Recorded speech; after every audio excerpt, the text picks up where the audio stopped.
2 Kings 23 and 15. Likewise, the altar which was at Bethel, the high place built by Jeroboam son of Nebat, who caused Israel to sin. This same altar and high place he tore down and burned, grinding the high place to powder and burning the Asherah. When Josiah turned and saw the graves there on the mountainside, he ordered the bones taken from the graves and burned on the altar, and thus defiled it, according to the father's word proclaimed by the man of the father, as Jeroboam stood by the altar on the feast day. When the king looked up and saw the grave of the man of the father who had proclaimed these words, he asked, "What is that marker I see?" The people of the city replied, "The grave of the man of the father who came from Judah and proclaimed the very things you have done to the altar in Bethel. Let him be," he said. "Let no one move his bones." So they left his bones undisturbed, together with the bones of the prophet who had come from Samaria. Josiah also removed all the temples on the high places in the cities of Samaria which the kings of Israel had built, provoking the father. He did the very same to them as he had done in Bethel. He slaughtered upon the altars all the priests of the high places that were there, and burned human bones upon them. Then he returned to Jerusalem. The king issued a command to all the people, "Observe the Passover of the Lord, the Father, your God, Most High, who I am, as it is written in the book of the covenant."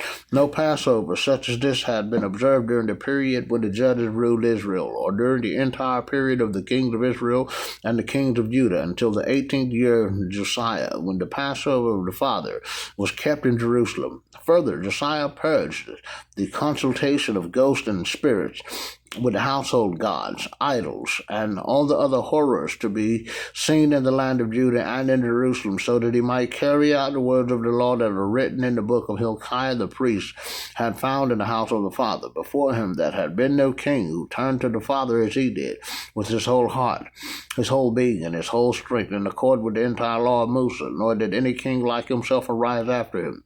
Yet the Father did not turn back from his fiercely burning anger against Judah because of all the provocations that Manasseh had given. The Father said, "Even Judah will I put out of my sight as I did Israel. I will reject this city, Jerusalem, which I chose, and the house from which I said, there shall be my name." The rest of the acts of Josiah with all that he did are recorded in the book of the Chronicles of the Kings of Judah. In his time, Pharaoh Necho, king of Egypt, went up toward the Euphrates River against the king of Assyria. King Josiah set out to meet him, but was slain at Megiddo at the first encounter. His servants brought his body on a chariot from Megiddo to Jerusalem, where they buried him in his own grave. Then the people of the land took Jehoahaz, son of Josiah, anointed him, and proclaimed him king to succeed his father. Reign of Jehoahaz. Jehoahaz was 23 years old when he became king, and he reigned 3 months in Jerusalem. His mother's name was Hamutal, daughter of Jeremiah from Libnah. He did what was evil in the sight of the Father, just as his ancestors had done. Pharaoh Necho took him prisoner at Riblah in the land of Hammon, thus ending his reign in Jerusalem. He imposed a fine upon the land of 100 talents of silver and a talent of gold. Pharaoh Necho then made Eliakim, son of Josiah, king in place of Josiah his father. He changed his name to Joachim, and Jehoahaz took away with him to Egypt, where he died. Joachim gave the silver and gold to Pharaoh, but taxed the land to raise the amount Pharaoh demanded. He exacted the silver and gold from the people of the land, from each proportionately, to pay Pharaoh Necho. Reign of Joachim. Joachim was 25 years old when he became king, and he reigned 11 years in Jerusalem. His mother's name was Zebida, daughter Zebida, daughter of Pedaiah from Rumah. He did what was evil in the Father's sight, just as his ancestors had done. Chapter 24.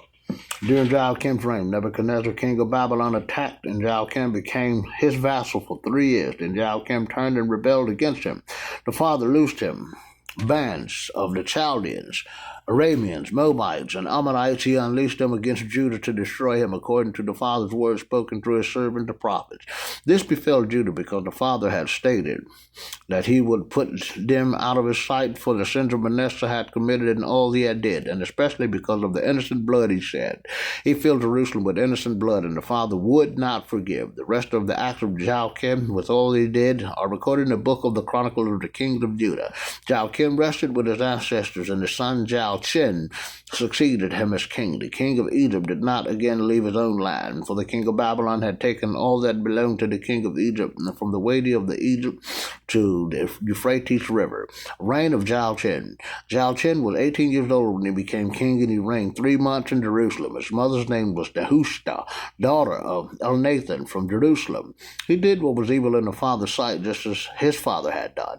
At that time, officers of Nebuchadnezzar, king of Babylon, attacked Jerusalem, and the city came under siege. Nebuchadnezzar, king of Babylon, himself arrived at the city while his officers were besieging it, and Joachim, king of Judah, together with his mother, his ministers, officers, and functionaries, surrendered to the king of Babylon, who in the 8th year of his reign took him captive.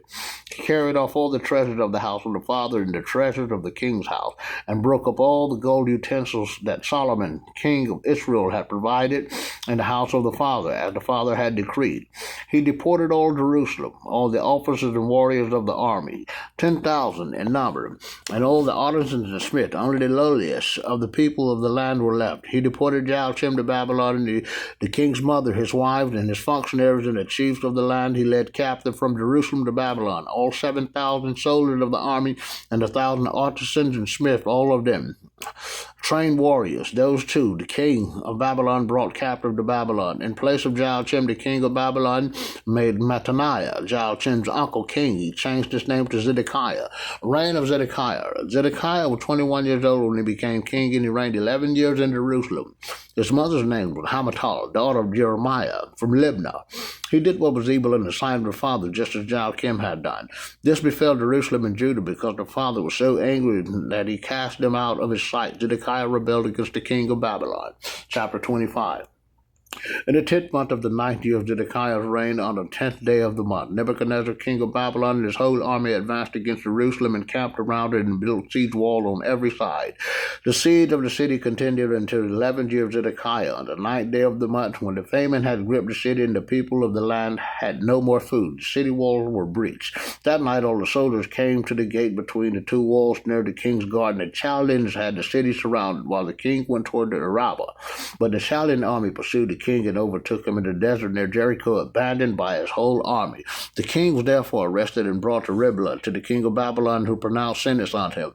They slew Zedekiah's son before his eyes, and they put out his eyes, bound him with fetters, and brought him to Babylon.